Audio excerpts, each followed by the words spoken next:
Order then. Everybody ready? Yes, sir. Okay. Do you see that we have a quorum? And I just would ask that we all stand for the Pledge of Allegiance. Let the students lead.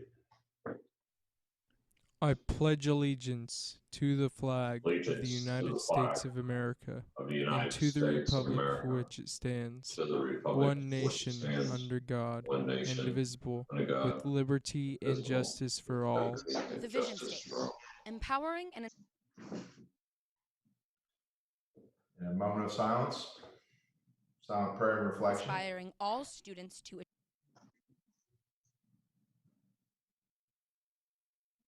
Okay, thank you. Be seated.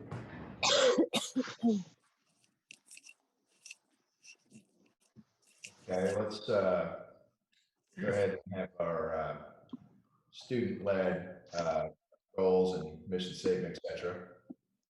the vision statement, empowering and inspiring all students to achieve their full potential. The mission statement. Wimberley ISD is dedicated to excellence in education that fosters a culture of kindness and respect, creates lifelong learners, and empowers students to make a positive impact in their community. We believe that everything that we do should help ensure the success of all of our students. As educators, we maximize class time in an engaging and challenging way. Our teachers are personally invested in our students. Students in Wimberley are committed to community service, and the community supports students in return. A quality public Wimberley ISD education drives the future of a successful Texas. As a district, we strive to meet the needs of the whole child, academically, emotionally, and socially. Wimberley ISD provides the foundation to create engaged citizens who will become lifelong learners. All our children, parents, faculty, and staff should be treated with kindness and respect. We are committed to excellence in all we do.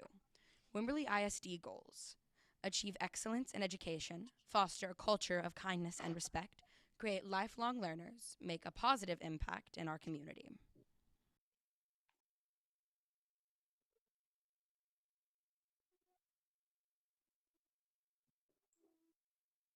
Okay, great. Do we have student-led piece on our first item agenda, public forum? There are no submissions to public forum. Oh, okay. All right. So we'll go ahead and move along then. Hearing that there's no public comment, we're going to move over to our consent agenda, item number 2. Do we have a motion? I would make a motion that we approve the consent agenda. This is Ken, and I second. Motion second. Any discussion? Nope. Okay, hearing none. I guess I'll go ahead and kind of do the tally here. Lori, how do you vote? I vote yes. Ken? Yes. Rob? Yes. Tracy? Yes. Will? Yes. And Joe? Yes. Motion passes unanimously. We're going to move to item number 3, which is our bond update. And I see that Bob Farmer is there. Welcome, Bob. Good evening, everyone. I'll give you a brief update, and then we have a couple of action items on the agenda. Starting with Danforth Junior High, all finishes are continuing. Sheetrock painting, all the exterior finishes are nearly complete. We do have one issue at Danforth, and that's related to ceramic wall tile in the locker rooms. We are to find out sometime today whether or not we're going to be able to get that product. We've already started a process of trying to find another source that has a similar color in stock. That material was held up in the state of Washington by their stay-at-home orders, and today we were supposed to learn whether or not that factory is going to reopen or not. I have not heard that yet, but we should be okay either way. We're just kind of scrambling around to find some tile. The ag barn, there really isn't anything to report on the ag barn except the cattle pen installation. The welding should be underway. I haven't been over there this week, but that should be well underway at this point. At the primary school, I feel pretty good about how things are progressing at the primary school. The contractor seems to have regained his momentum. I think the first few weeks of all this really slowed them down a bit, but I'm really happy about the progress that's been made in the last couple of weeks. If the weather's okay this week, we'll wrap up all the exterior concrete, the remaining asphalt paving, including paving the D-cell lane, that's the right-hand turn lane off of Winters Mill. The waterline contractor has made a couple big excavations for boring under Winters Mill and under Branch Road 12. So that work seems to be going pretty well also. We are continuing to have weekly briefings with the OSF folks, the One Water people. The rough grade for the drip bed is in place. The tanks, the septic tanks are in place. Filtration tanks are in place. So that work seems to be moving along. The engineer of record, David Van Huysen's been there as needed. It's been very cooperative and seems that work is going real well. As far Hey, as Bob, the I'm sorry to interrupt. This is Tracy. yes. At what % completion do you estimate we are on the One Water stuff? I would say more than 50%. Okay. With everything in place, really the main work that they have left to do is the drip field and then make all the connections. We were fortunate enough, just sort of on a side note related to that, the contractor connected the rainwater storage tanks right before we got 8 inches of rain. So I'm anxious, I'm anxious to see how much water we actually collected, but it should be a significant amount. We need that water anyways to do all our testing. So Right. yeah, I think it's going pretty well. I think everybody's on the same page out there. As far as new work coming up, we have the design drawings for the Scudder repurpose are in the hands of the contractor. They hope to wrap up pricing next week. That's something I'm going to have to bring to the board as soon as possible. That will include some minor stadium ADA improvements, sidewalk improvements. We're still looking at a location for the storage building for athletics. That problem has not been solved yet. And that's about it, unless you have some questions as far as projects updates. Bob, This is Lori. Oh, sorry. go ahead.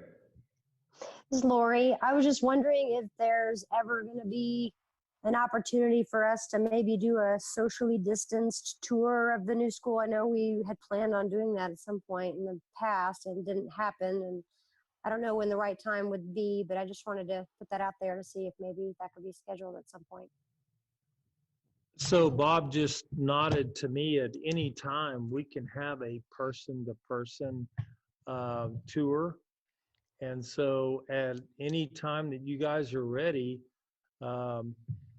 every time I put out a date, it rains. So I'm afraid that I jinx the trip. So if you guys would give me a couple of dates that everybody could be there, even if you went and just, half the board on one day and half the next, that'd be fine. Yeah, I'd be happy to take small groups. I mean, because it is coming along like you wouldn't believe. I think you'll be very impressed. Well, and I would suggest, this is Tracy, I would suggest that maybe Bob shoot us a couple of dates that his schedule would be conducive to providing a tour in the midst of everything, because I know there's quite a bit going on, and as things come up that have to be dealt with, he has to deal with them. So And lunchtime, Yeah, that's what I would say. lunchtime's a real good time to go because the workers scatter, and Okay. late in the day is good. Even Saturdays, if you want to go out on Saturday, I'm happy to do that. But yeah, I'll send you all some proposed dates. There's some right after options. Yeah, okay. Yeah, and this is Rob, and Lori asked the exact question I was going to ask, and that would be fantastic just to get a quick tour. And I think Tracy recommendation is great too. Just to send us a few dates that work for you, Bob, and we'll go from there since Dwayne jinxed us on the rain. Yeah, we'll do. But rain is good too. Yes, it is. Well, let's move on down then to the approval items. Bob, can you tell us about that first one? Yeah, so the first one is the playground equipment vendor. We got proposals last Thursday. We reviewed them. Dara and myself went through and reviewed the 3 proposals that we had received. And this is for all the playground equipment installation included for the new primary school. The play and park structures proposal was very thorough, comprehensive. We felt that they were the clear best option. What we're asking to do is approve a not to exceed amount that's in their proposal, because we're going to have to fine tune this a little bit. But our goal was to get somebody on board. We put out the challenge for these guys to look at what we had, look at the images that staff preferred as far as equipment, and come up with a plan that would work. And these guys have done a really good job of producing that. We are within budget, which is good news, and we are within schedule. I think it's about a 4 or 5 week lead time once they're approved. So Bob, in the not, Go ahead. sorry, this is Tracy. So in the not to exceed, we're looking at a not to exceed 293,000. Correct. Okay. Tracy, I was going to say 300,000. Give them a little room. That's our budget, 300. Well, it makes sense then that that would be the not to exceed number. Yes. I think that's a good idea. And Bob, this is Rob. I know you worked with a team of staff on this, and so you feel pretty good about the overall comprehensive plan versus the ages that will be utilizing the playrooms. Quite a difference between levels there and abilities. So we have that figured out. We do. We have a playground for the pre-K kids, which is designed specifically for them. and a larger playground for the rest of the kids. We're also looking at the possibility of relocating one of the existing playground setups at Scudder as an additional playground. So we have the luxury of space out there. We might as well take advantage of it. But these two playgrounds that are included in this proposal have that poured in place fall surface that's Yes. included in this price. Okay, thank you, sir. Bob, this is Joe. Will these playgrounds have any sort of sunshade or cover? Are they not able to see what we're, okay, Yeah, we can see it. okay.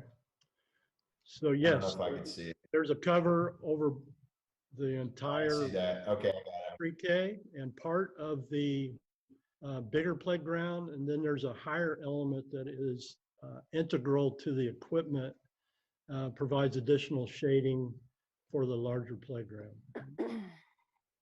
Oh, okay, good. Now I see it. Yeah, excellent. And also at one point and I think this question was asked before, we had a presentation from some of the Scudder kids, I think the GT kids, and they had some suggestions and things. Would those things incorporated as well? I believe so. Mr. Richardson was pretty keen on all of that and included some musical instruments, and there's an accessible section to this playground, which was very important to everybody. So yeah, hopefully we've captured everything. And like I said, we still need to fine tune this a little bit. Right. Looks Okay. great. Thank you. Sounds good. Any other questions? How about a motion? This is Tracy, and I would make a motion that we accept the bond play and park proposal as presented with a not to exceed amount of $300,000. This is Rob, and I second. Any further discussion? Okay, hearing none. Let's take a survey. Tracy, Yes. Will, Yes. Rob, Yes. Lori, Yes. Ken, Yes. Joe, yes. That passes unanimously. Thank you. And we'll go to item number 3B.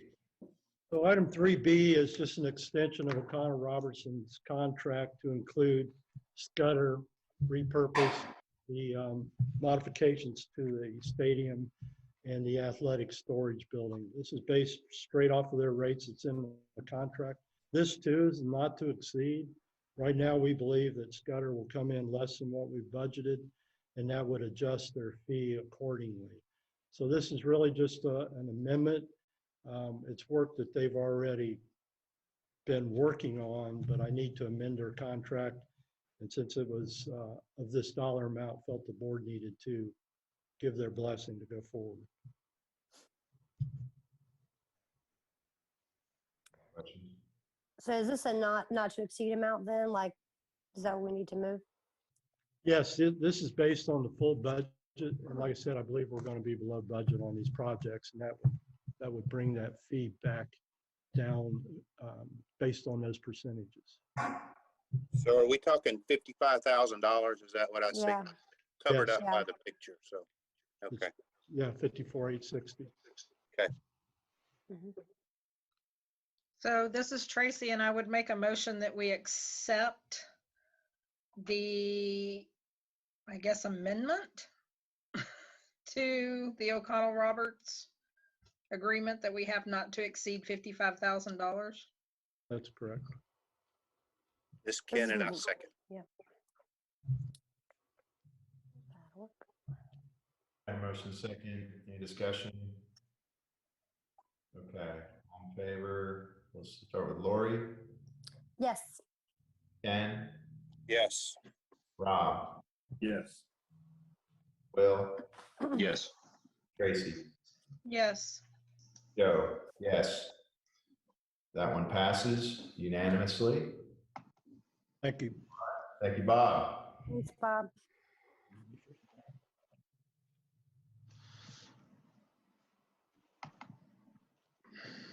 All right, I'm gonna move on down to our reports.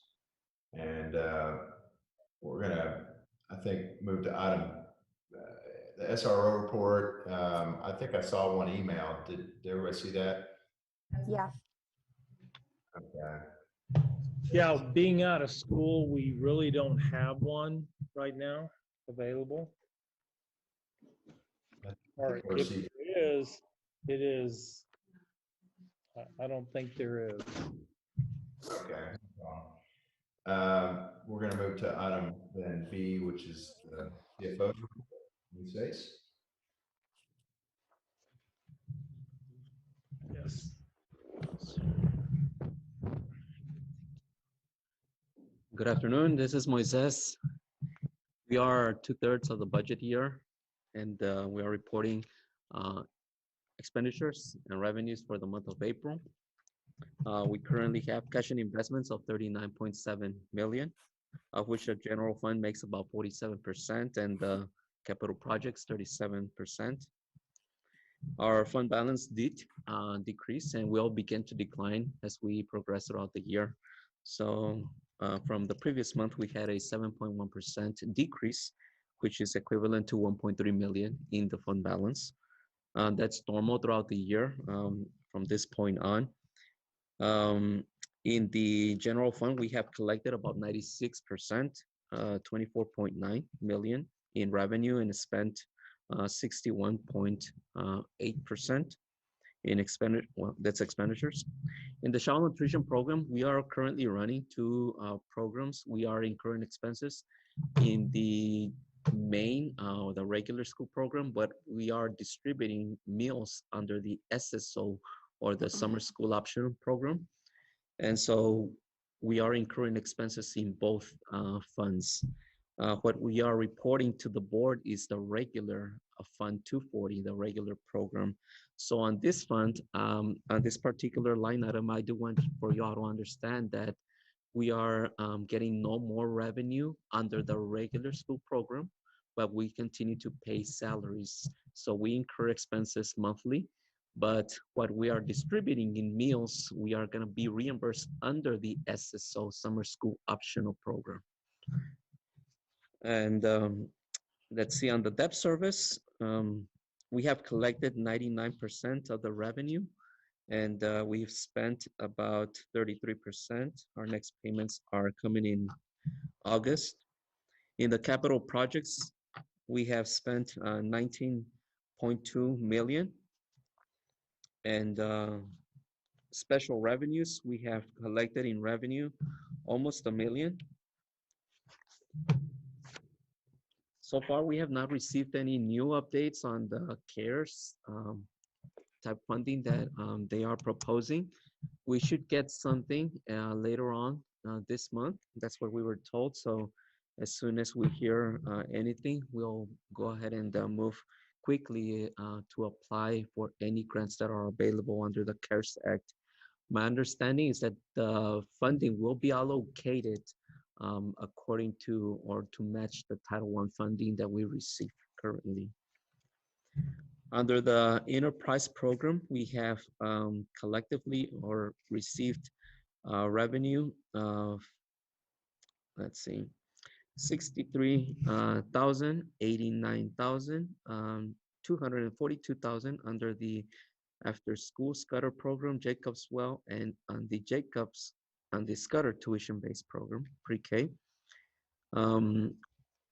This month we did still experience a net profit of 11,000, 40,000, and 112,000 respectively on those programs that I mentioned. Although we did experience a small decline of 12% in the mainly related to personnel costs that we are incurring. Tax collections seem to be normal as far as compared to the previous year at this same time. Our current collections total for the month of April, 387,000, which is about 1.2% of the levy. We have collected 97% of the total levy. And this is about 99.2% of the adopted budget compared to 97 the previous year. So our year-to-date collections are a bit higher by 1.18% compared to the previous year. As far as transportation, there's no student ridership information to report. And that's the financial report, unless you all have any questions. No questions. I do want to thank everybody who was involved in making sure that we are continuing to provide summer meals for those kids that need them. That's really important. And I know there's a lot of people involved in making that happen. So thank you. Yes, yes, there is. Very important program. And it will extend through the end of June. I think I gave that information to y'all. And we are working with community efforts across the board. I want to thank Tracy Maxwell for helping us kind of coordinate some of that. I really do appreciate it, Tracy. So yeah, that will continue through the end of June. And Dwayne, on that note, this is Rob.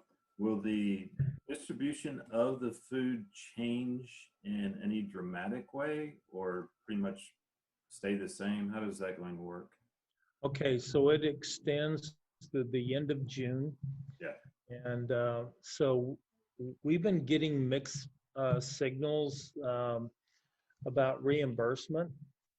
And so we've taken the position that we're going to apply for every single grant for reimbursement, but we feel like that at this time it's more important to take care of those kids than to worry about that. And it's not going to be much, but yeah, we've just been receiving a lot of mixed messages. FEMA was first going to pick it up, then it's now the CARES Act. We can't get enough information about the CARES Act. So there's some logistics there, but the key is we're allowed to continue this program through June, and that's important to our families.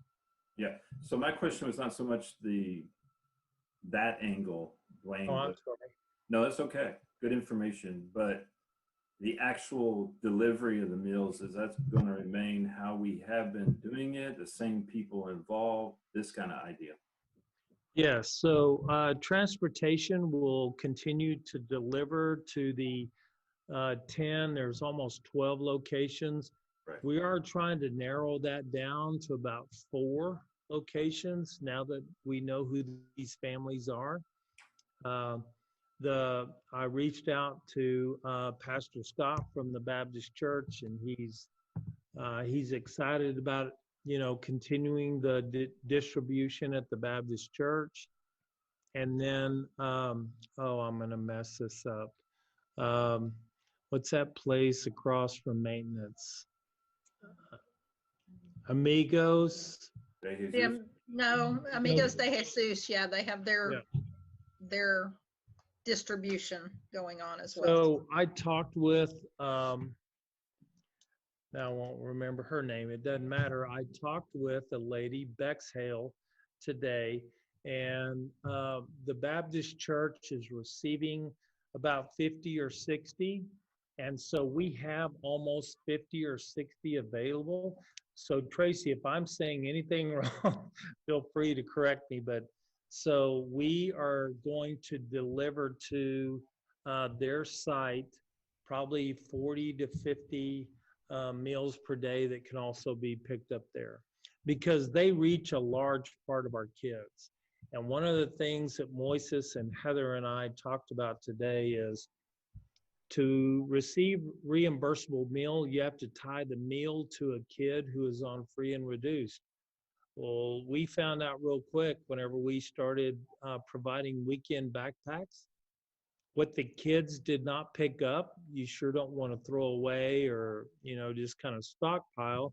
So we would send those to the crisis bread basket. And oh my gosh, the line there was a little overwhelming whenever I've been over there a couple of times. So the key is that the people who need this food is getting this food. And I think that's really critical. Yep, good. I agree. Thank you, Dwayne. Joe, may I have a second to ask a question? Sure. So Dwayne, what happens after June? What's the plan for the school district or the community as a whole? Okay, so in June, we're no longer reimbursed. And so then I'm hoping that our June meeting could be person to person.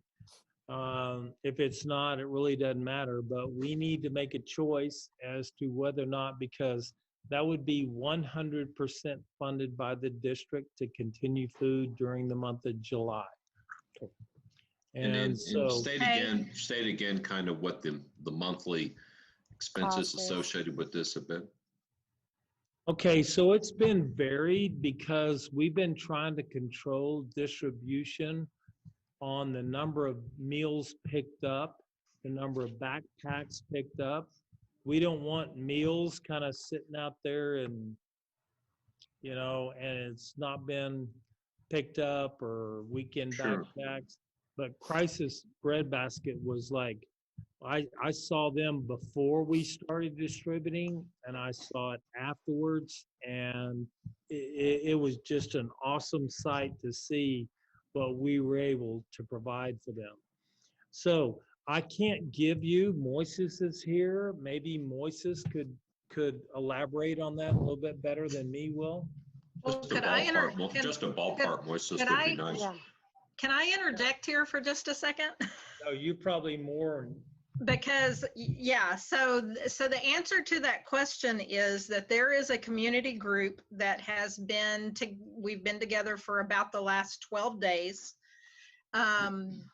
Nonprofits and First Baptist Church. Nonprofits include Crisis Breadbasket, Amigos de Jesus, the Barnabas Connection, the Fig Tree Group, all of that. And there is a plan in place to pick up and to continue feeding as of July 1, with no expense to the school district whatsoever. We're still trying to work through how we will be able to get that information out to the families that we have been feeding. And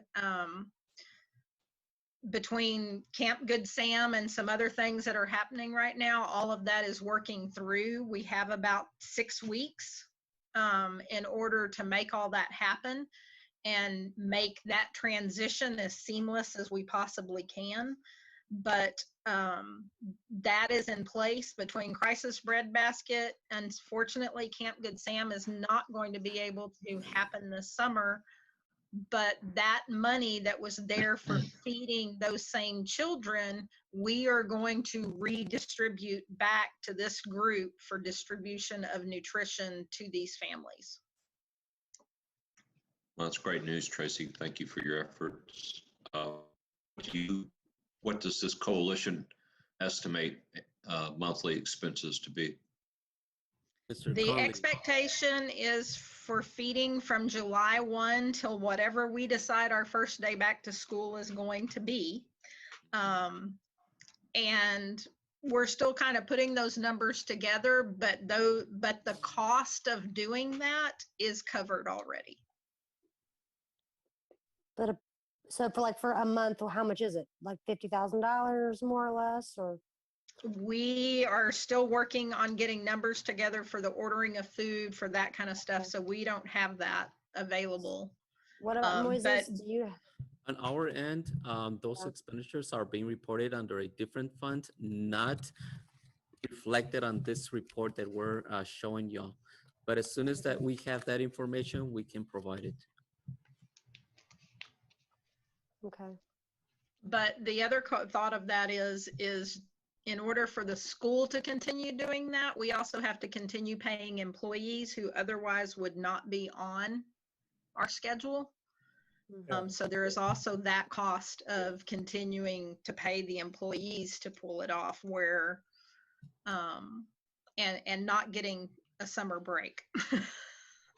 Yeah, and the volunteerism that Tracy has put together is like really Well, it wasn't just Tracy, just for the record. It was not Okay, just Tracy. There well, was a whole, there's a there- whole group there- that came together group for that this, so. came together. And so I've let them know that at any point, if there's something that we could help with, that it remains within our budget, that we're willing to help out.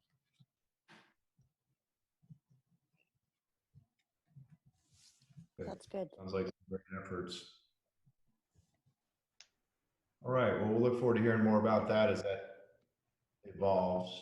And let's, So we got our budget presentation.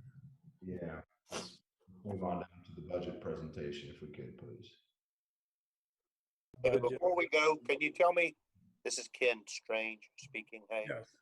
can you tell me what's in the enterprise budget right now? Just a Yes. total? If you look at, let's see, current. It's hard to look at my phone and do all this, so. Okay, if you look at page 14 on the financial report. Yeah. You have 3 columns on that report. You have your Scudder after school program, then you have your Jacobswell, and then you have the pre-K program. Total, are you referring to current revenue, or do you want to know just the total estimated fund balance? Just the total estimated fund balance in the revenue fund. Okay, the audited figure as of August 31st was 108,000. We have projected or current surplus of 164,000 for a total of 273,000. Okay, thank you. You're welcome.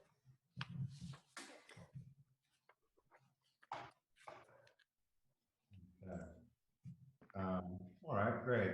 Can we move down to then item number C on here? Yeah, so Moises and I have prepared a presentation that we would like to show you right now on our 2021 preliminary budget assumptions. And so I hope you can see this on the screen. Does everybody see that? Yes. Okay, so I'm going to allow Moises to go through this, and then I will have a couple of statements during this presentation. Okay, so this is Moises again. There are some things that we need to keep in mind as we move forward through this budget year. Do keep in mind that at the initiation of HB3 or House Bill 3, the purpose or the whole intention was to create a long-term systematic balance between local and state funding to achieve 2 things. The main thing was state compression, and the other thing was a reduction in growth. All of this was to help school districts not rely too much on recapture to fund schools. So with that in mind, we have to move forward with the information that we currently have available. At the moment, we do know that TEA will calculate our ADA for the current year based on the first 4-6 weeks. And for the 5th and 6th weeks, they're gonna base it on the activity of prior year data. We do know that House Bill 3 requires that funding be based on the current state value. And as mentioned earlier, a House Bill 3 requires that there's a state compression or tax compression and a reduction in growth, property growth. So they're gonna shift this through this survey, or they're gonna collect this data through this survey that they will issue sometime in July in order to determine the certified value or to determine the district's growth rate and be able to calculate what they call the maximum compressed tax rate for school districts. This is the first time that TEA will be doing this for school districts, and this is the basis of our Tier 1 M&O funding. So we need to know this data prior to us tagging along any other golden or copper penny on top of what we have or need to do to operate. After TEA releases or certifies the maximum compress rate by August the 5th. We have 10 days to submit an appeal if we do not agree. So the maximum compressed rate, just to remind you, our tax rate last year, M&O, was $1.09. They gave us a calculation to use for this compressed rate. So the difference between the $1.09 M&O and our compressed rate is being guaranteed by the state that whatever that gap is in revenue will be reimbursed to us, each district, in the form of state revenue. This is where our biggest issue is coming in right now.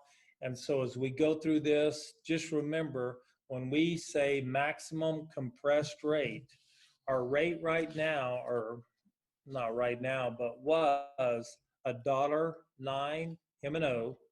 And so when we refer to maximum compressed rate, that is our tax rate.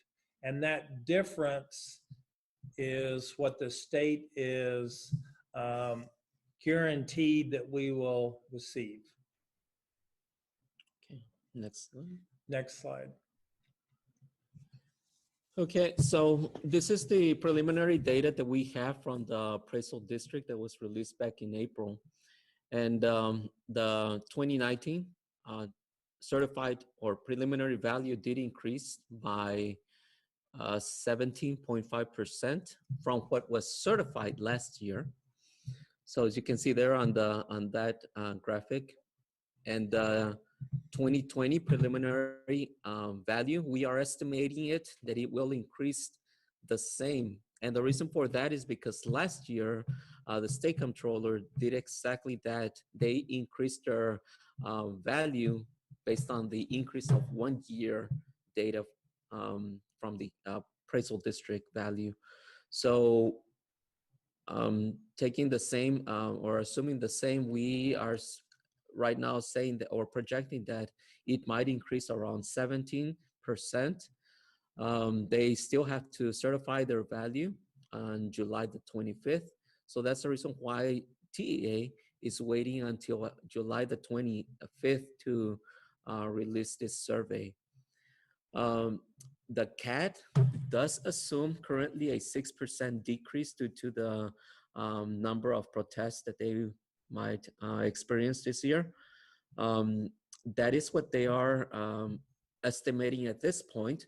So if we decrease that 6% from what was certified as preliminary, our current value is 1.9 billion. They're highlighted in green. So let me point out something that we're aware of now that we've gone through the first year of this current value. So we created a budget on CAD certified value. And so we went through the year, and then in February, the comptroller came out and he increased our value, which increased our Chapter 49, our Robin Hood payment, by 600,000 plus. So what we had budgeted increased by 600,000 plus that we have to pay for the 1920 school year. And we all knew this was going to occur because they went to certified values. This is where the $2.5 billion in savings to the state is coming from, because we knew that Robin Hood would increase. So when we create the budget this year, all right, so I'm going to refer to you now, Moises, because this is so confusing. Sure. So we're using what property value this year? Yeah, if you go to the next slide, what we saw right now was the local value. Now, this current year, the state is basing our funding on current state value. So what this slide shows you is what the state increased it by in 2019, which was 10.5%, exactly what the local value increased it by. So they only took 1 year's data instead of taking several years historical data to calculate the state funding for 2019. Now for 2020, the estimated state value might increase by 10%.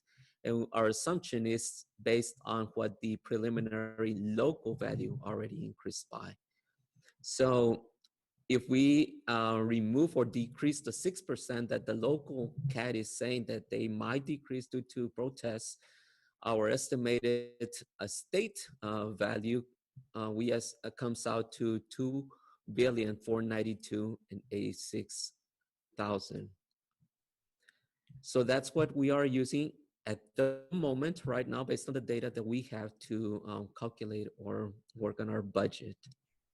So go to the next slide. Next slide. That's important. This is the most important slide right here. You'll see where we were at $1.09 and yeah, so Moises, go ahead. Okay. I'm sorry, I didn't mean to. That's fine. That's okay. You can intervene anytime. If y'all have any questions as I go through this slide, do ask them. This is a 3-column table that compares what our tax rate was before the effect of HB3. So we were at $1.09.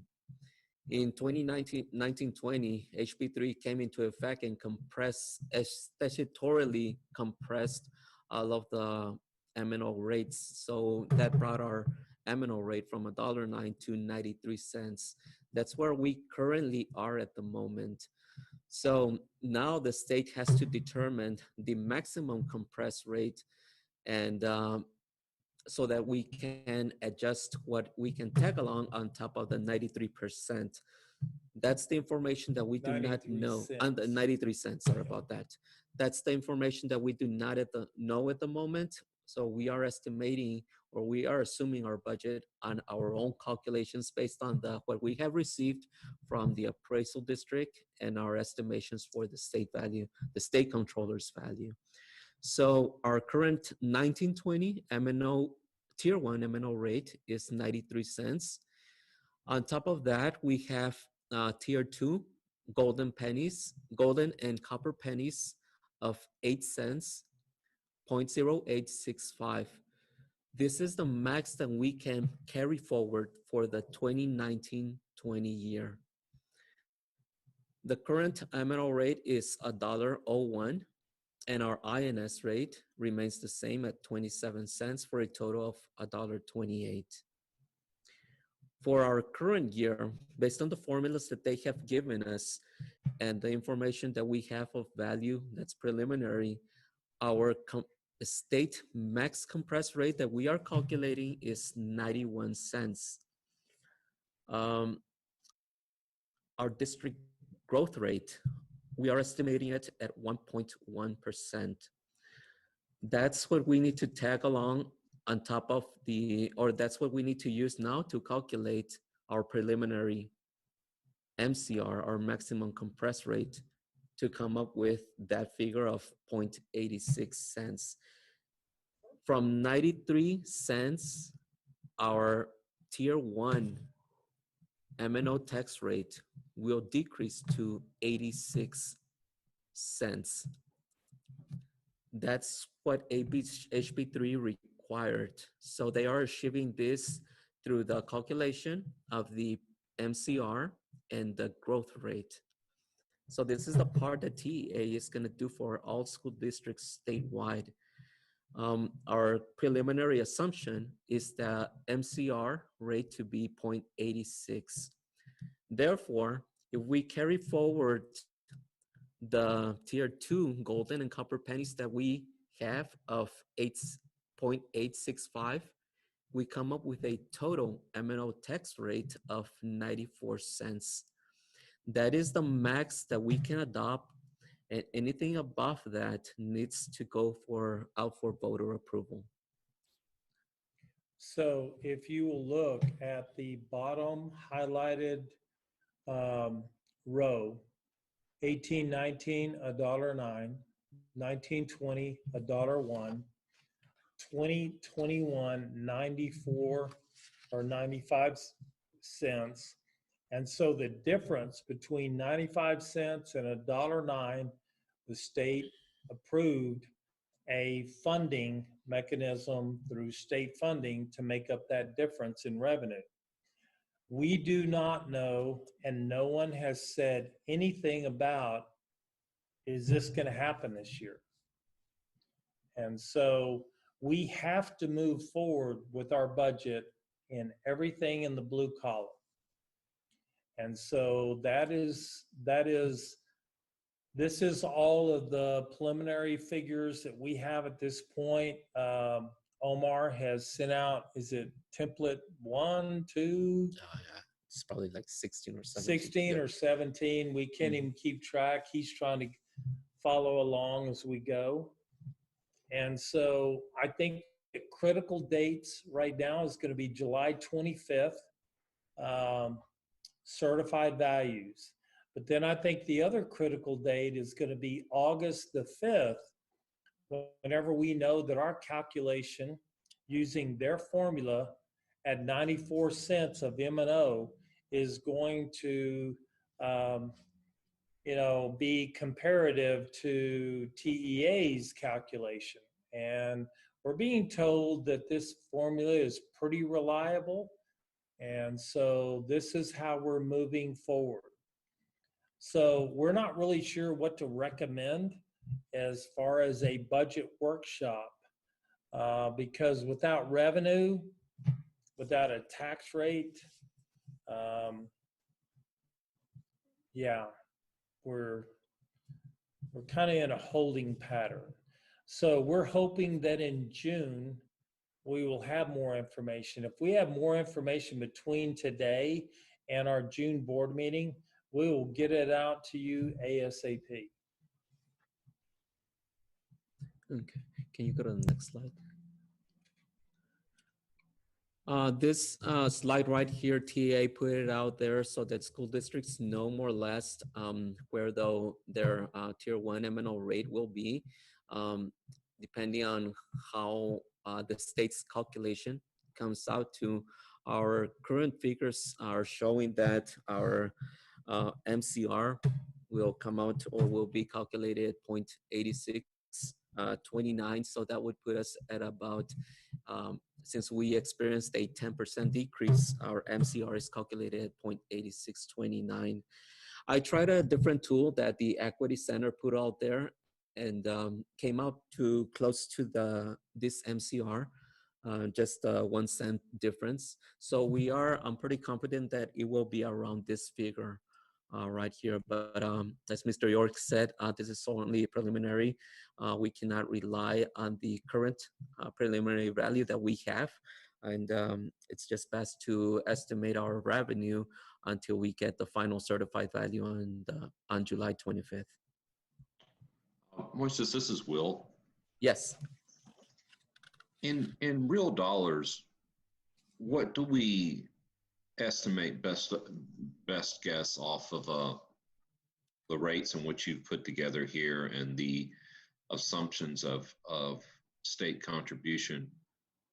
When it comes down to it, what is our I forget exactly what our O&M budget is for this year in dollars, and what does this estimate come out to in dollars for next year? Sure. Go ahead and if you go back to your board packet, there you have a copy of your budget. Okay. And page 3, you can reference that one. How hard is that to put on the screen? Because it's hard to dig back through my phone and look for all of that. Oh, sorry about that. Kate, would y'all be able to put that finance report? Yeah, that would be great. So we're going to try to put the finance report on the screen real quick. It's in the agenda. Okay. There it is. Just original budget, like under the general fund. Let's see. Yeah, so okay, there we are. Yes. Okay. Page 3. If you go to page 3. It's that one, but let's see. The previous one to that. Okay. If you look at the first line that says local, and then go to the third column that says revised budget. The majority of that is local property tax revenue. So you're looking at about 23 million. Yeah, that's what the figure says, 23 million. Of that, we have collected 98% year to date. Now, if you want to know the actual figure, it's going to be on page, let's see.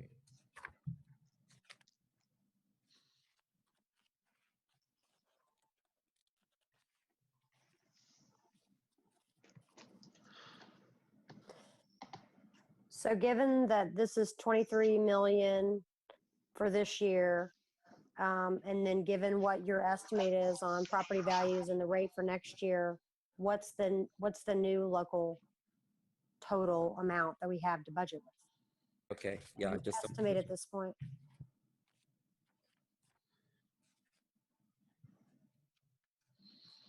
go to page 15.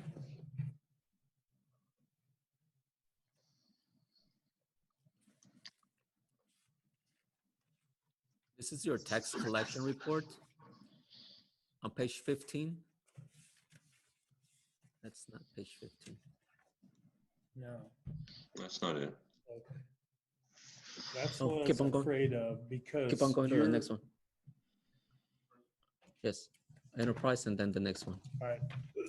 I can't Right It's there. actually page 17 of the packet. Oh, okay. Okay, so right here, if you look at the bottom on the right-hand side, this is your 2019 current school year. So the budget, it's right now at 22.4. That's what we budgeted. And of that, we have collected, let's see, 28. No, that's not 24. We have collected of that 28.2. So to answer your question, it will be around this figure, but let's see. The projected revenue, that figure right that you're asking for, I do not have it with me right now. But it will be around this figure, the 28 to between 28 and 30, somewhere in there.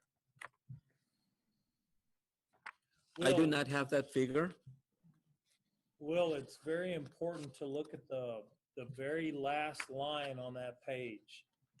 We've always had very high tax collection rates. We were warned by TEA to make sure that we knew our protested values and that we understood our community economy. And so what did we put in as a tax collection rate in the first template? We budgeted our current year at 98%. We are estimating our new year at 96%. And the reason for that is because we are noticing an increase in unemployment. We are unsure that if people are going to be able to pay their taxes, we want to budget as conservative as possible. So we're basing our state funding at 96% collection rate at this point. So what, if I understand you correctly, Moises, you're saying that when it's all said and done, we're basically off the projected tax rate that's in our early figures, that we collect the same amount of money locally, and then we anticipate an increase in the amount which we received last year from the state, or about the same level of money as well. Yes. And what we also noticed is that mainly due to the increase in the value, we might be collecting a little bit more next year. So I'm anticipating a surplus, even based at 93% collection rate. And this is all based on the increase that we are experiencing. 96. At 96%, yes. At 96%, based on the increase that we are noticing in the preliminary value. Hey, Moises, this is Rob, and I think keeping with that 96% is very wise. I'm glad you're doing that, and I would encourage us to keep with that. Given the state of the circumstance, as you have already highlighted, we don't know what the future holds. We don't know what the reaction is going to be, the ability to pay taxes, again, as you've already highlighted. So I'd strongly encourage just to stick with that 96 calculation. Yes. So Tracy, I have a question for you with you being involved in the CAD. I know you and I talk pretty frequently. Has there been any discussions about collection protests since the last time you and I talked? Yeah, we have more. Okay. So we need to get with Tracy also. She's kind of been, you know, informing us of things. I know that Joe has given some positive information about possible housing. It might only be 10 or 12 dwellings, but we do have, you know, some movement in that area. But to remain conservative, we just feel like that we can't move forward without, you know, using a 96% unless something dramatic changes between now and the 25th of July. Well, and I'll be able to give y'all a little bit more information. I'll send a report to you and Joe. We meet on Thursday, so and some of this is on our agenda to have discussion about. And Dwayne and Moises, this is Rob. Could we not have a budget workshop based on the data that we know, in order that we do not get behind the 8 ball in such a way that we're rushing through a budget for the district? Oh, absolutely. Yeah, absolutely. And I would recommend that we have at least stay on schedule. If we can have one maybe in June. Yeah. And that way we can have I can bring some scenarios based on any adjustments, whether increase or decrease in the MCR, and we can look at how much the estimated revenue is. Yeah, I think that would be great, Moises. Yes. Bring us some scenarios and we'll do the best we can. When the numbers change, we'll shift them. Yes. Hey, Moises, it's Tracy. So one question I have is, how concerned are you?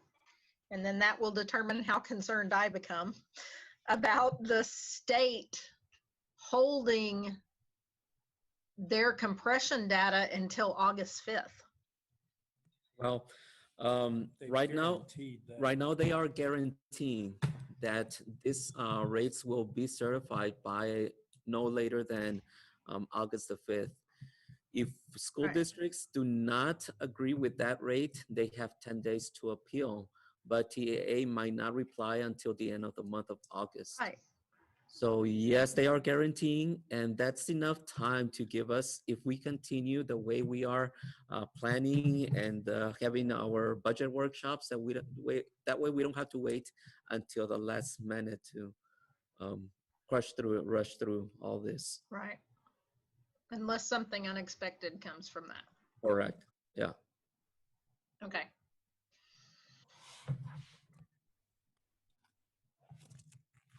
I don't have anything else, unless y'all have any other questions, or if y'all can think of anything later on, you can always email or tell Mr. York.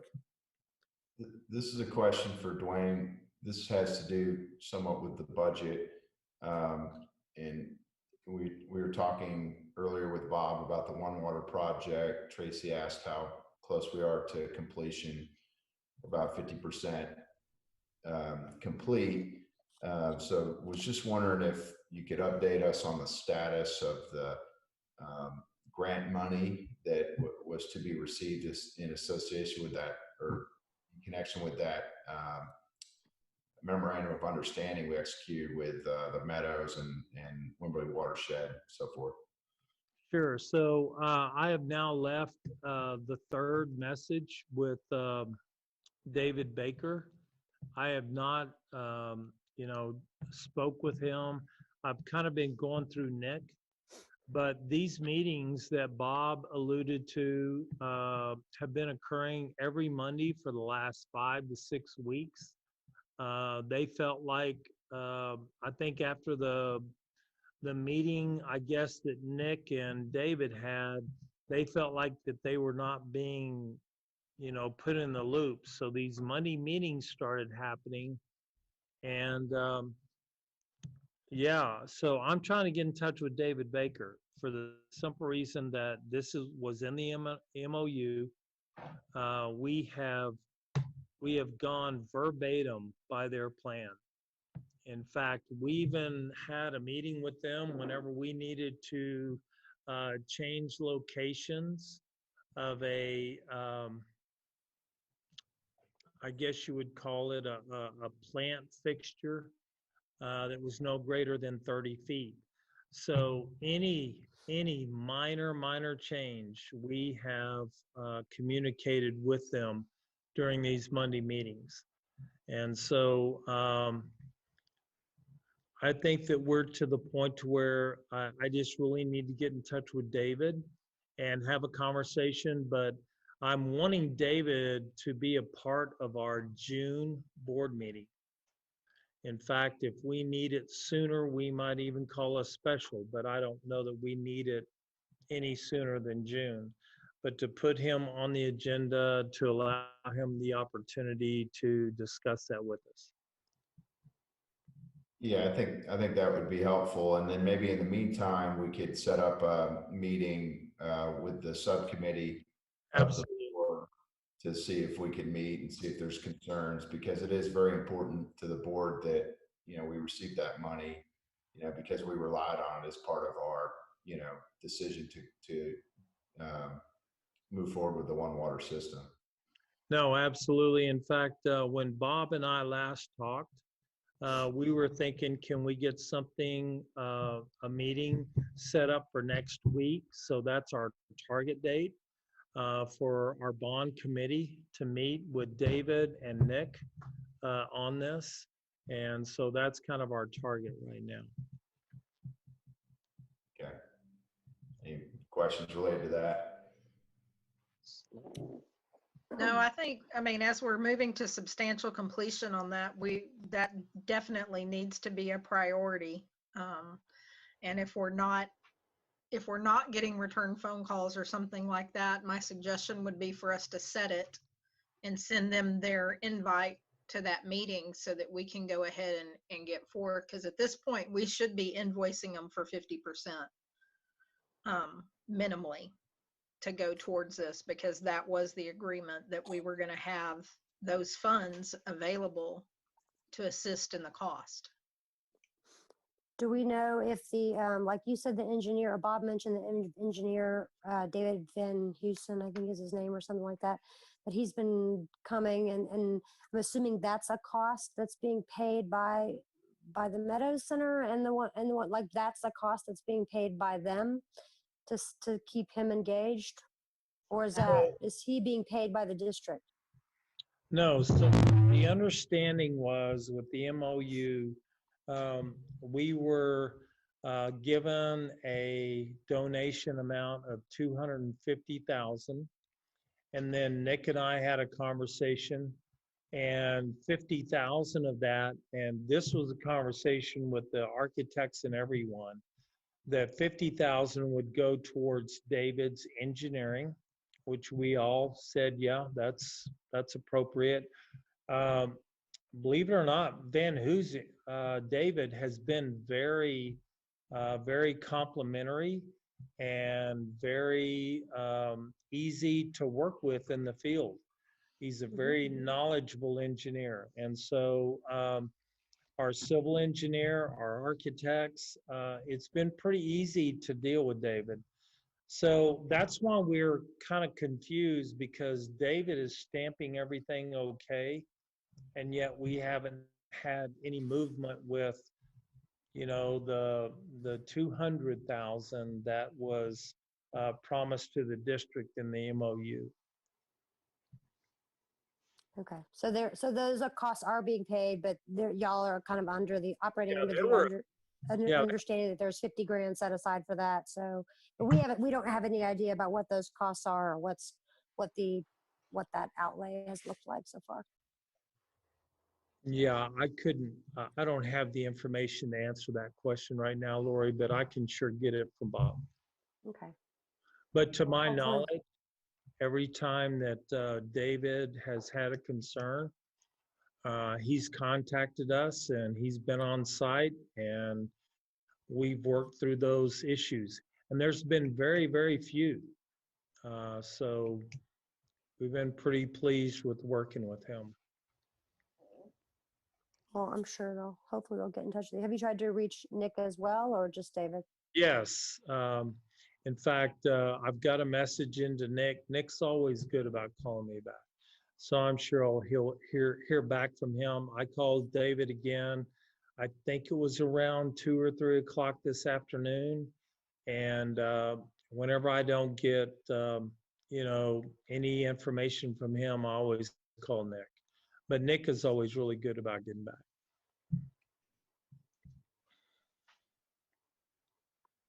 Okay, good. Well, thanks for the update. We'll continue to follow up on that. And, that is important, to me, and I suspect to the rest of the board that, we're able to, see that through. All right. Anything else, Dwayne, that you'd like to report to us? No, well, yes, there is. I do want to kind of go through what my admin team has been discussing. So we have lost some instruction, and we've done a very good job. I cannot commend our teachers, our staff, our campuses for answering phone calls, for directing parents in the right direction. In fact, we have a parent who worked for TEA for many years, and she came through the line today for the last instructional pickup, and students picking up their personal belongings, them checking stuff in. And she made the comment to us that she's been comparing Wimberley with all the surrounding school districts, and she said that we get an A+, and I hope that she's going to send y'all an email because I think my staff told them ask them to do that, about how responsive our teachers have been. The many 4 and 5 and 6 p.m. Zooms that our teachers have had with kids who are struggling a little bit with that information. And then we had the typical parent that came through that was so thankful that they weren't teaching 5th grade math or, biology. I mean, the gamut just went on and on. So just looking forward to getting back to, the next school year. But I do want to give a big shout out because our teachers have done such a good job. So here's our plan. We are going to start an assessment of our kids day one, something that they've never experienced. Day one, we're not going to give them an assessment. We're just simply going to start discussing where we at. Math, science, most important. Reading, of course. And so we're going to start assessing them. And over the first 4 weeks, we are not going to introduce any new material to students who are behind. So when you talk about individualized instruction, we are at the max because each student will have their individualized instruction laid out to them.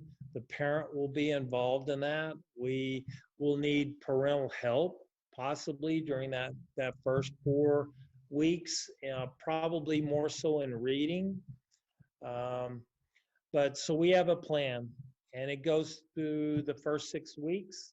I'm looking forward to the commissioner, his conference call tomorrow, now given the governor's rollout, and what we can do with summer school and all these different programs. But everyone is asking them to just think about next year's STAR and EOC.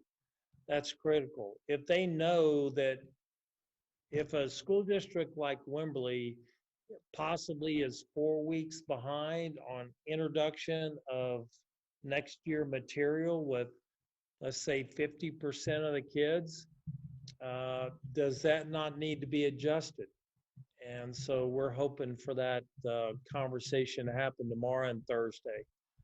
So I don't know if you followed what I said. I think it was pretty,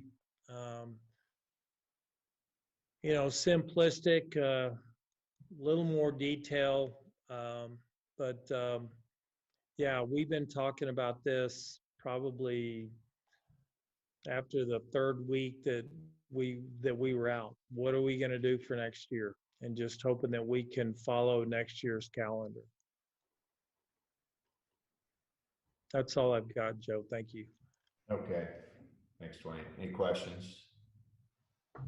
And this is probably a rookie question for the board member, but is there anything that we could do to get ahead of that with maybe an assumption that we are going to be behind just a little bit and start communicating and working with kids and families, 2 weeks earlier than what we normally would do, or I don't know, something along those lines.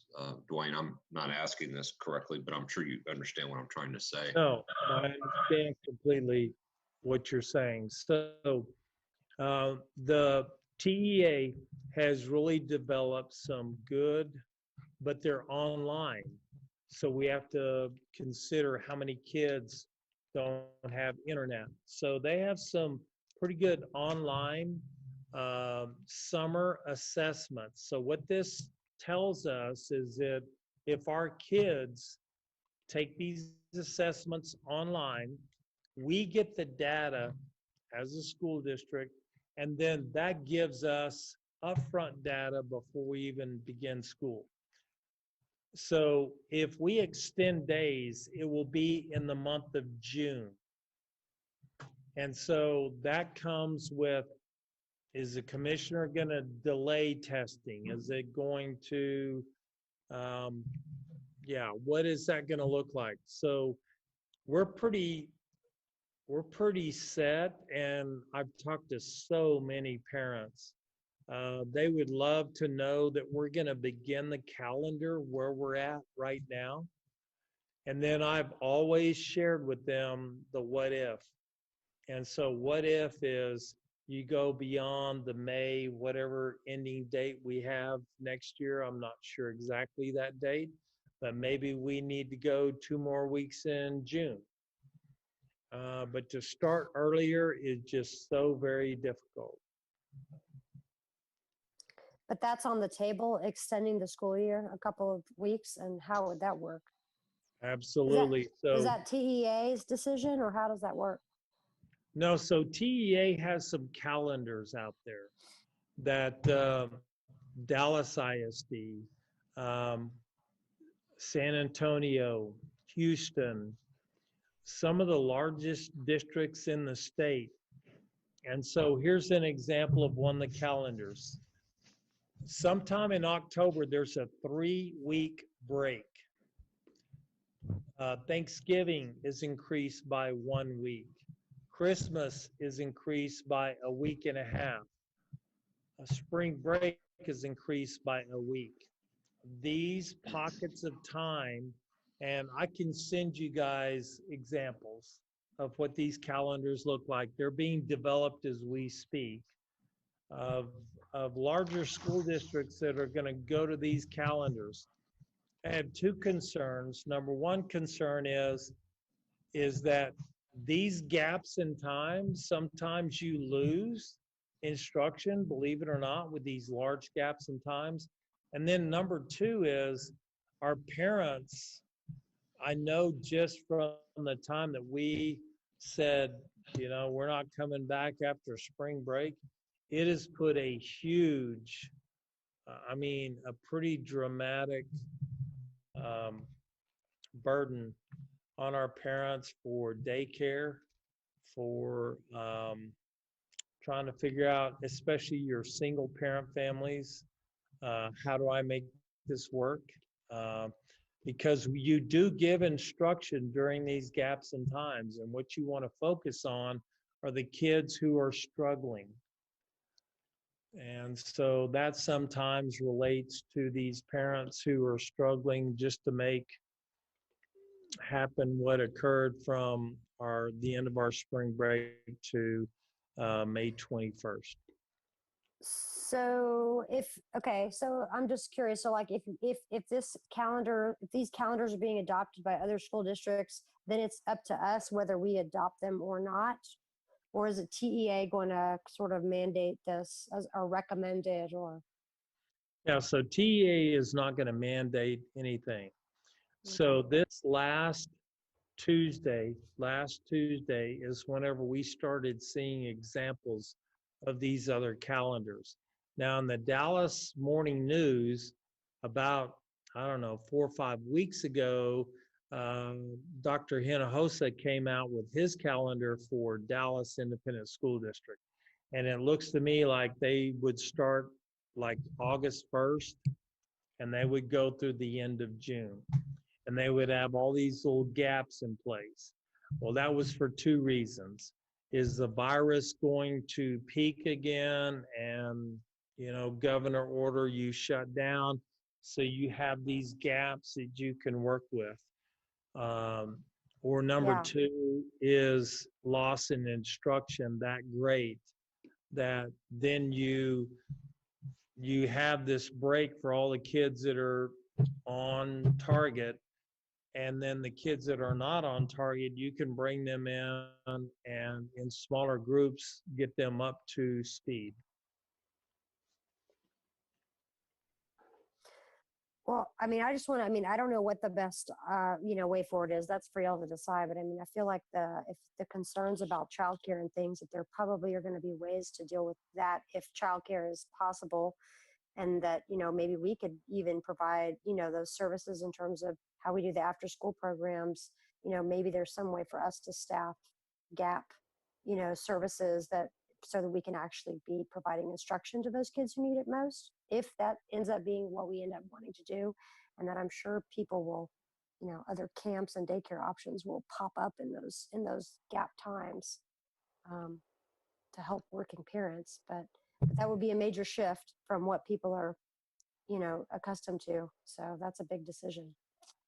Sure. And we would need to budget those funds to continue during those gaps because we budget on the 175-day calendar. And so that some of these calendars go about 200 days. Some go, I don't know, like 190. I've seen so many, it's hard to say what the average is. Dwayne, the general consensus amongst you and your peers and the education community, I would believe it's pretty reasonable to think that most, if not all kids are going to come into the next year somewhat behind what they may have been under normal circumstances. Isn't that a reasonable thing to believe? Yes, we were fortunate in that we had 1 more week of instruction. So whenever you take the reality of what was left in the annual calendar, we would have had 2 more weeks to introduce new material. And then I guarantee you the rest of the year would have been nothing but testing. We would have been preparing for 3 through 5, 5 through 8, all the end of course exams at the high school level, SAT, ACT, AP. And so we're hoping that we're going to be pleasantly surprised at the beginning of the year. Now, you can adopt as a board a different calendar. And so if you're telling us that we need to consider a different calendar, then we need to convene our DEIC and we need to have those discussions. That's why it was so imperative that over the last month, we've had weekly meetings with principals. They've been receiving the work back from our kids. Has it just been review? how many kids are turning work in, how many are not. I mean, there's so many factors there. It was hard to take that kind of data and apply it to a calendar.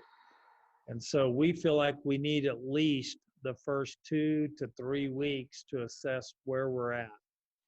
So we felt like the best thing to do is to give a parent a beginning date and let them know that the ending date would be flexible. And that's why we're hoping the state will be flexible with their state assessment. I would imagine that the larger districts are considering, like you mentioned, I think earlier, that they're considering doing this so that there's built-in gaps just in case there happens to be like spikes in cases of coronavirus. So there would be built-in buffers, essentially buffer periods to get kids in and out of the buildings to help manage that. Is that the main reason kind of behind this idea at all? I think that I would be safe in saying yes, that was the main focus for these larger districts. I think to wrap our head around it, your calendar will change then almost on an every 2-month or maybe monthly, depending on whatever that report looks like. And so some districts, instead of trying to play this like casino game of calendar, would like to have a definite start date. And then if these things hit us, then whatever that looks like moves into the month of June and July. If heaven forbid July, but possibly. I mean, I've seen year-round calendars. The number of calendars I've looked at has been, the whole scope, the whole gamut. Yeah, Dwayne, this is Rob. I like the idea of the rhythm of the WISD system. And I know that we've been out of kilter for obvious reasons now. You can't calendar in when a coronavirus might spike. That seems ludicrous to me. Mm-hmm. So you start and you get down the road, and if you have to make adjustments, as we did this year, you make adjustments. Mm-hmm. But I think people are looking for, it's overused, it's cliched now, but we're looking for that new normal. The school district can help in that. Of course, you have already mentioned how that affects single parents and other parents, two parents in the same household working. It's very, very difficult when school's not operating. And we also have to keep in mind, in my estimation, that school is just one aspect of our lives. And so there's a lot of factors that hinge on the education system in Wimberley and beyond, but it's not the whole thing. You know, there's other factors involved. So I'm not moved personally by San Antonio, Houston, or Dallas. I want what is best for Wimberley, and Wimberley is different, isn't it? So I think we should do our best to start and carry on with the good rhythm that we have enjoyed, and see what the future holds. I agree with most of that, Rob. I guess to use your term, the concern I have is the rhythm has been broken. I mean, those kids have been out of school basically since March, and they're not going to go back to September. I guess I was just more concerned, or remain more concerned, and hopefully optimistic about the front end. You know, I could see even where my own kids have not had progress in which they were progressing while they were in school. And then we all have. I talked to a lady locally working one of our grocery stores the other day, and she felt guilty that her child was 15, something like that, able to stay home by themselves, single mom. She's working all day long. And she frankly just said, she goes, "Will, I don't think he's doing a whole lot of what he's supposed to be doing, but I'm just so tired when I get home and have spent such little time with him. I just really just want to work on the positive and work on our relationship and not really come down on him that hard on some of these things." We all know that's happening as well, and everything in between. So I think the word rhythm's important. I think all our rhythm has been broken, and I'm mainly concerned about that. Not so much trying to predict a virus. I'm with you, Rob. I think that's silly. But kind of getting us back in that rhythm and getting those kids off to a good start to where they can get back to where they normally would be. Yes, sir. One thing that we have discussed literally at our RAC meetings are these gaps in time. That is when the, unless you're closed for an event, that is when your kids that are behind will attend school, and the kids who are not behind will go back to virtual learning. Right. And so it's been tough for me, and I will say many superintendents, to wrap our head around the Dallas model, the San Antonio model, all of these larger district models. They have more people, I guess. I'm just making assumptions here. We're just trying to wrap our head around, if we were to go to this calendar, you're going to have a teacher that's going to be working with kids during the course of the day that need help. And then how does that same teacher revert to virtual learning with the kids that are on target? What does that look like? Well, we don't know what that looks like. Yeah, this is Robin. I think you just hit on a point that so far we overlooked, is that the teachers are the stars of our district, and we need to stand behind them and empower them and cheer them on, as they have exemplified during this these last few months. They've really made it work, and they've gone the extra mile in 2 and 3. And so the teachers are the stars of seeing a kid in need and doing all they can to help that kid catch up. I feel like there's maybe that, I agree that, changing the calendar so drastically probably is not the best course for us to do. But, are there investments that we can make now, Dwayne, and over the summer, like additional investments in helping our teachers better sort of learn strategies for curriculum online? Because I feel like at some point, we may be in and out of those, times in the next year.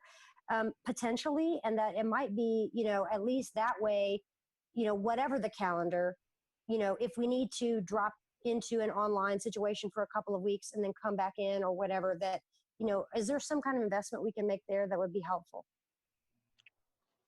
I think that the use of Zoom has been very effective. Where the inefficiency comes in is given the kid who they're watching the Zoom, they're participating, and all of a sudden internet service goes out. I've been very impressed with the way that our teachers have moved forward with online. Can we not provide professional development in that area? Absolutely, and we're planning that right now. Okay, we really good. are. What does that look like? Do we need to start looking at some of these online programs that already have lesson planning? Is it aligned with the TEKS? Is it aligned with assessment? Right. All of these different things we've been looking at ever since we, didn't come back to school. And so there's recommendations by principals on what that could possibly look like. I think our biggest challenge here, and I'm not talking just free and reduced lunch kids, I'm talking about kids that live in neighborhoods that they do good to pull up an email and answer it, let alone live stream instructional material. And so some of our more affluent, I hate to use that word, but more affluent parents are so frustrated in the fact that they moved during the course of all of this, they moved from online to instructional packets. And they felt like that when they went to the instructional packet, that then the kid the child was just like, Mama, I don't want to do this. Give me online. It was, yeah. We've learned a lot, and we're trying to assess where we need to, develop professional development. Do we need to look at different online programs? That fear is always aligning with TEKS and things like that. Texas Tech always has a good program. So I don't know, Well, even. I mean, I'm sure there's other school districts that are thinking about this as well, but just to keep, abreast of, what the opportunities are. And it seems, I mean, because obviously we were thrown into this unexpectedly without any training or, and the teachers did a great job. But now that we're kind of in it and potentially in and out of it, going forward for, a little while, it might be a good place to really think about quickly over the summer, offering some incentives for them to take those as part of their hours or whatever, and to get whatever training there are that are good that the principals know about. So that's all I'm saying. Totally agree. One thing I'd like to say, having a kid, oh, this is Ken Strange again. Hello, everybody. One thing I'd like to say is my son has dyslexia, and he hated being pulled out of class because it separated him. So when we start talking about having some students come to school, some students stay home, that really worries me. That's going to put a stigma on some children. So I'd love to see if we could never do that. That would be ideal for me. So this is Rob. Good word, Ken. I agree. I agree. Yeah, I think we'll just have to continue to have these discussions, and we trust our staff and administrators to be talking with our teachers to figure out what's best and bring it to us for our consideration, and we'll continue to see how this thing evolves. But we appreciate all the hard work that's been done thus far, and I think we're considering what's happened in a really good place. We appreciate it. At least I do. Yeah. Yeah, Dwayne, this is Tracy. Sorry. One of the things I might suggest and would maybe like to see is that first week of June or something to that effect, if maybe we can reach out to our department heads and the vertical teams to get just general what worked, what didn't work. If this happens again. We started that already. Good. We've had some good conversations. Because they're the ones in the trenches and know what's happening and what's working well at the primary level versus what's maybe not working well at the high school level. Because this is definitely not a one size fits all, and bless our teachers for everything they've been through trying to get this done. But you hit the nail on the head. Yes, we've had those conversations, and we've identified, I do want to report this. We've identified probably 75% success in what we did, and 25% is what we need to tweak.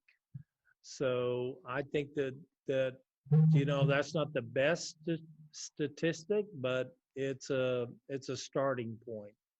Well, I will say we are head and shoulders above some of the districts around us. That parent that you mentioned, she and I've had some conversations, and I've had some conversations with clients and friends who have kiddos that are transferring into our district but have younger siblings that are still in their home districts and are extremely disappointed with what they are getting from their home districts versus what Wimberley has had.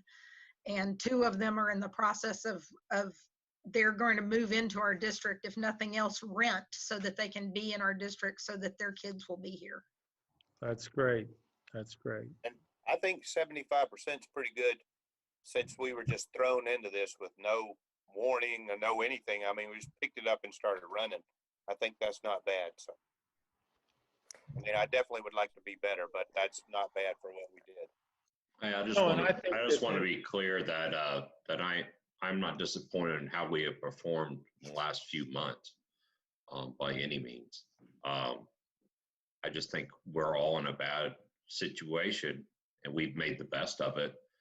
but it doesn't change the fact that we're still in a bad situation. I don't think anybody would disagree that our kids wouldn't have been better off going through their normal routines in school than they're and starting next fall than what they are in this circumstance. That's all I was trying to get at, and wanting to do our best, to use Rob's word, recapture that rhythm and get our kids back and going as fast as possible to that highest level that they've been at prior to this pandemic. So good conversation, guys. Yeah, totally agree, Will. Dwayne, have you guys thought of doing a quick survey of like the parents, and or at least, the high school students, or, just a few questions about how it went, and then getting ideas about from their perspectives about what might make it work better, just to throw that into the mix as y'all plan for next year? Yeah, so let me answer that with two statements. Number one, yes, we've thought about that, because what ifs? I mean, we don't want to get hit off guard with another what if. So what does that survey look like? I will say this: we have so many parents today, and it'll happen tomorrow. I'll be on campuses tomorrow, and it'll happen on Wednesday. They are so done with everything, because we were going to push out TEAs and our recommendations on summer learning. And some of our parents are like, no, we have to take at least a month off. So we're planning on the last month in June, slowly start bringing out to our parents some additional resources, asking them to possibly go on the TEA website and take an assessment. Now, survey, yes. I think that's going to be imperative for us to develop a survey. I don't think that any parent is willing to fill that out right now. So let's say by the second week in June that we can have some kind of survey. I think that it needs to come from each campus, because each campus had its own little different ways of delivering instruction. Yeah. And so I would want the principal, assistant principal counselors, some grade chairs, I would want them to develop that survey rather than us just pull something off the internet. So. Oh yeah, well, of course, we want to make it. Yeah, totally. Absolutely. We want to customize the survey. And short, and kind of pick the high level issues Absolutely. that can give you guys the beneficial information for planning. Yeah. Okay, good discussion. We'll look forward to hearing more on this topic as we go. That kind of ties into the first item on the president's report, which is the agenda calendar. That's going to obviously evolve a little bit differently as we, consider all these issues related to curriculum and calendar and budget. I do think that we're going to be looking to get a budget workshop, on the table, for, I'd say mid-June or so. Does that make sense, Dwayne and Moises? Yes. Yes, it does. And we'll just, continue to look at our account as we go. The second thing I have on here is the TASB advocacy resolution. TASB invites us to submit resolutions that can be considered at the TASB conference in October, which I guess we'll see what that looks like. Frankly, I haven't really put much thought into a resolution. I don't know if anybody's interested in putting something together. If you are, let me know. We have to get it considered by the board. We just have probably a special meeting prior to June 15th so we can get that submitted. So if you have ideas on that, feel free to contact me offline. The other item on here has to do with, we've got the ability to nominate a board member to serve on the Region 13 Position B TASB board. Currently, a lady from Dripping Springs is holding that position, Mary Jane Hetrick. She is seeking re-election. So we can either support her, or if somebody wants to be nominated, we can look to do that. So if somebody has an interest in that, we have until, it looks like, June 30th to submit nominations. Okay. So be thinking about that and let me know. And that's all I have as far as my presence report goes. We're going to move on over to our, we have a closed session posted here. It's my understanding that everybody has kind of asked their questions offline, gotten answers and things. So I don't know that we need to go into any kind of executive session. Rather, I'd be looking for a motion.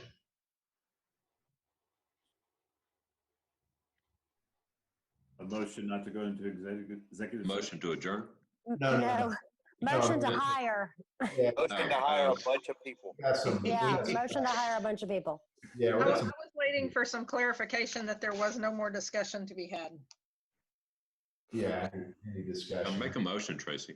Motion and second, and then we Okay. can discuss. Okie dokie. So I would move that we offer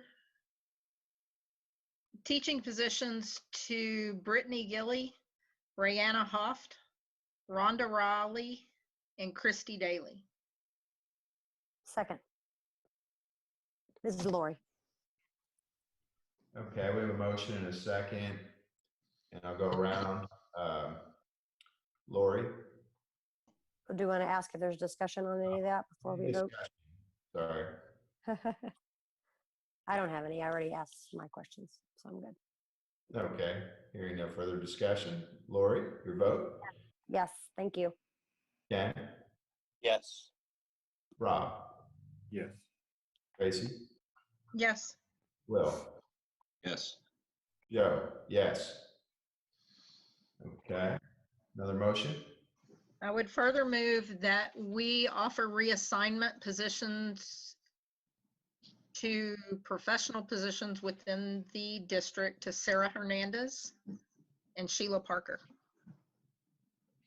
Second. No. We have a motion by Tracy, and the second was from who? Yeah. And Ken. All right, motion second. Any discussion? Okay, hearing none. Tracy? Yes. Will? yes. Rob? Yes. Lori? Yes. Ken? Yes. Joe? Yes. Motion passes. Okay, I think there's another item on here. Tracy? One more. And further moved that we offer reassignment positions to the following teachers: Jody Agruya, Crystal Becken, John O'Dennis, Don Gibbs, Diana Spangenberg, Aaron Spriggs, Mary Summers, and Jeray Porter. Second. A motion by Tracy, seconded by Rob. And we'll vote. Lori? Yes. Will? Yes. Rob? Yes. Ken? Yes. Tracy? Yes. Joe? Yes. Motion passes. Any further action? Motion to adjourn. Wait, Second. before we adjourn, can I just say that I want to congratulate Dr. Rob Campbell. He got his doctorate, and we're very proud of him. And if he wants to Oh, run that's for great, this man. District 13, let us know. Thank Now that school, great, Rob. now that you're done with Congratulations. school, you can build your Congratulations. political career. you, Ken. I appreciate that. Raising the education level of our board. Nicely done. Yes. All right. I'll also just make a quick comment that the teachers we just hired, the new ones, all looked really fabulous. So I'm very excited and just grateful to all those great candidates for applying and for our administrative team to find such a great set of people. So thank you. Yeah. Yes. Thank you. Good riddance. Second. All right. Thank you, everybody. Everybody take care. All right. Bye, Bye, y'all. guys.